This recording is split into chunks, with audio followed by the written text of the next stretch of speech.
Hi friends, welcome back to my YouTube channel Khan coaching classes. Myself Aftab Alam. दोस्तों, आज हम पढ़ेंगे एक लेसन जिसका नाम है द गोल्ड वॉच, सोने की घड़ी, और इसे लिखे हैं पंजीकरा रफीजी।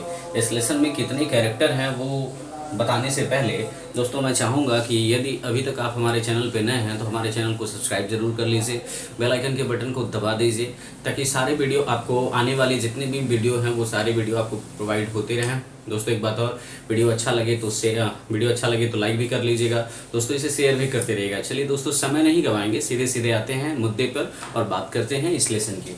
देखिए, लेसन है द गोल्ड वॉच, जिसको लिखे हैं पंजीकरा राफीजी। इस लेसन में कितने कैरेक्टर हैं? पहला कैरेक्टर है जिसका नाम है शंकु, और शंकु इस लेसन का हीरो है, जो एक फैक्ट्री वर्कर रहता है, एक बेचारा जो है गरीब कर्मचारी रहता है। चुन्नी कौन है? तो यह एक टी सेलर है, चाय बेचने वाला। अली कौन है? ये एक दुकानदार है। लोनापाव कौन है? यह एक राजकोष का मालिक है। माधवन कौन है? यह एक कर्मचारी है। कुछ और बातें हैं दोस्तों, जो पैसे में डीलिंग की बातें हैं वही हमें पढ़ना है। दोस्तों, यह कहानी स्टार्ट होती है एक परिवार से जिसका नाम रहता है शंकु। परिवार का मुखिया रहता है। उसकी फैमिली में 4 लोग हैं दोस्तों, एक वह, एक उसकी बीवी और उसके 2 बच्चे। उसका तीसरा बच्चा होने वाला है। तो वह एक ऐसी कंपनी में काम करता है, एक ऐसी फैक्ट्री में काम करता है जहां पर उसे एक दिन का तनख्वाह 1 रुपया मिलता है। तो इस वजह से उसकी आर्थिक स्थिति सुधर नहीं पाती है, क्योंकि वह बहुत सारे लोगों से उधार ले लिया होता है।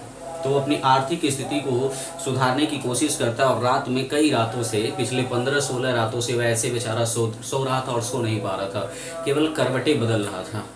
तो अपनी समस्या का समाधान करने का वो प्लान सोचता है, क्योंकि जिस फैक्ट्री में ये काम करता है वहाँ पे एक इंग्लिश ऑफिसर रहता है जो हाथ में एक सोने की घड़ी पहनता है। तो वह सोचता है कि उसकी घड़ी को यदि मैं चुरा लूँ तो मेरी सारी जो आर्थिक समस्याएं हैं उसका समाधान हो जाएगा। तो पिछले कई दिनों से यह प्रयास किया था, लेकिन इससे चोरी हो नहीं पाया था। तो हुआ ये दोस्तों कि यह सोचने लगा कि अगर यह उस घड़ी को नहीं चुराएगा तो इसकी जो आर्थिक समस्याएं हैं उसका समाधान हो नहीं पाएगा। तो ये अपनी आर्थिक समस्याओं को ऐसे लेट करके ऐसे वह सोच रहा था, याद कर रहा था कि इसकी आर्थिक समस्याएं क्या क्या हैं। दोस्तों, यह आप जानते हैं कि एक दिन में 1 रुपया कमाता है, तो अगले आने वाले 13 दिन में 13 दिन के लिए इसे 13 रुपये मिलने वाला था। तो 13 दिन के लिए 13 रुपये मिलने वाला था, तो यह उधार भी बहुत ज़्यादा हो गया था, क्योंकि यह एक दुकान से 4.5 रुपये का उधार हो गया था।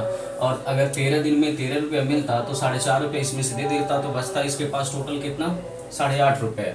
और पिछले महीने अपनी माँ की बरसी के लिए लोनापाव से वह 10 रुपया उधार लिया था, ठीक है, जिसमें से 5 रुपया लौटा दिया था। और 5 रुपये से लौटाना था, 6 पैसे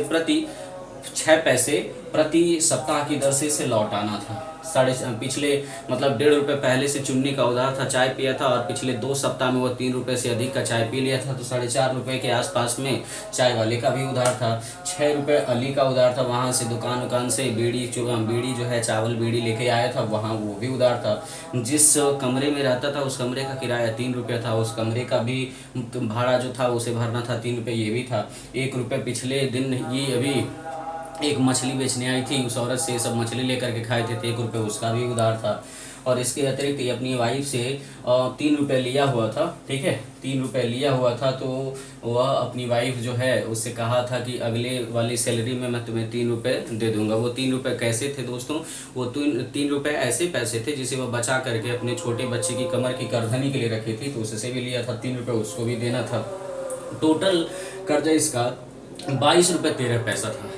और इसके हाथ में कितना टोटल मिलने वाले थे? लगभग 8.5 रुपये बस मिलने वाले थे। 13 रुपये मिलता, 4.5 ये दे देता, 8.5 रुपये बचते, और 22 रुपये 13 पैसे कर्जा थे। यह सोचा कि कर्जे को चुकाने के लिए इसे अवश्य ही उस घड़ी को जितना जल्दी हो सके उतना जल्दी चुरा लेना चाहिए, नहीं तो अगर वह नहीं चुराएगा तो अपनी आर्थिक स्थिति से उबर नहीं पाएगा। तो यह सोच करके वह सो गया और सोचा कि मैं अगले दिन इस घड़ी को अवश्य ही चुरा लूँगा। यदि मैं नहीं चुराऊँगा तो मैं ऐसे टालता रहूँगा तो क्या हो जाएगा, उस घड़ी को कोई और आएगा और चुरा के लेके चला जाएगा। तो इस वजह से प्लानिंग को जो था वो टालता नहीं है, और ये लेट जाता है, सो जाता है। जब सो जाता है, अगले दिन सुबह होती है तो काफ़ी लेट से जगता है। इसकी वाइफ आती है, इसे जगाती है, और इसका जो छोटा बच्चा रहता है रेंगते रेंगते हुए आता है। तो यह देखता है कि सूरज जो है काफ़ी ऊपर चढ़ गया। तो इसकी बीवी से कहती है, जी उठिए, आज काम पे नहीं जाना है क्या? तो ये उठता है, और उठने के बाद ये सबसे पहले जाता है आंगन में, मुँह धुलता है, अपना जो है फैक्ट्री वाला कपड़ा पहनता है, और यह फैक्ट्री के लिए रवाना होने लगता है। खाना भी नहीं खाता है, रवाना होने लगता है, लंच ले लेता है। तो ये जब तक जाने वाला रहता है तब तक अपनी बीवी को देखता है। इसकी बीवी कहती है कि जब उधर से आइएगा तो एक मलहम ले लीजिएगा। ये पूछता है किस बात का मलहम, तो वो इसकी बीवी इसे याद दिलाती है कि हमारे छोटे बच्चे के शरीर में फुंसी निकल गई है, डॉक्टर ने कहा है कि उसे मलहम लगाना पड़ेगा 2-3 दिनों तक, तभी वो सही होगा। ये पूछता है मलहम कितने पैसे का आएगा, तो इसकी बीवी बताती है कि लगभग 13 पैसे का वो मलहम क्या हो जाएगा, मिल जाएगा। तो फिर वो जाने लगता है, फिर देखता है, तो फिर उसकी बीवी कहती है कि जब उधर से आइएगा तो 2 पके केले लेते आएगा, क्योंकि मेरे पास दूध होते नहीं इस बच्चे को देने के लिए। रात में रोने लगता है, तो फिर ये जाने लगता है।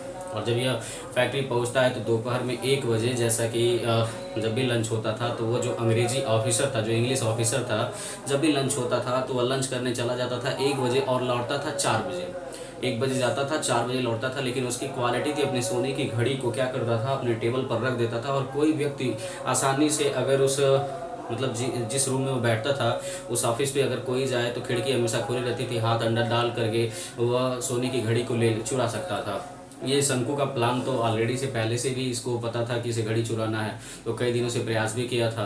तो उस दिन सभी लोग जब सब खाना खाने चले गए तो शंकु बेचारा एक पोल के सहारे, खंबे के सहारे ऐसे पड़ा रहा। जब देखा अंग्रेजी ऑफिसर गया और उसके हाथ में सोने की घड़ी नहीं है तो इसके दिल में थोड़ा सा जान आया। ये जैसे ही वहाँ पहुँचता है और सोने की घड़ी को देखता है और दरवाजे से, खिड़की से क्या करता है, हाथ को अंदर डालता है, सोने की घड़ी को उठाता है और अपनी जेब में डाल लेता है। और जब जेब में डाल लेता है तो जब यह आ रहा होता है तो इसकी सोने की घड़ी जिस जेब में डाला होता है, ऐसा लगता है कि वह जो जेब है वो कोयले की तरह धधक रही थी, आग की तरह जल रही थी पूरा। तभी वह जब आगे बढ़ने लगता है तो इसका एक पुराना दोस्त रहता है जिसका नाम माधवन रहता है, ठीक है। वो कहता है और शंकु तुम यहाँ क्या कर रहे थे, तो शंकु चूंकि यह चोरी किया था और जानते हैं जब कोई व्यक्ति चोरी किया रहता है तो वह हकला करके बोलता है, कहता है कुछ नहीं किया हूँ, यहीं पे बस ऐसे हूँ।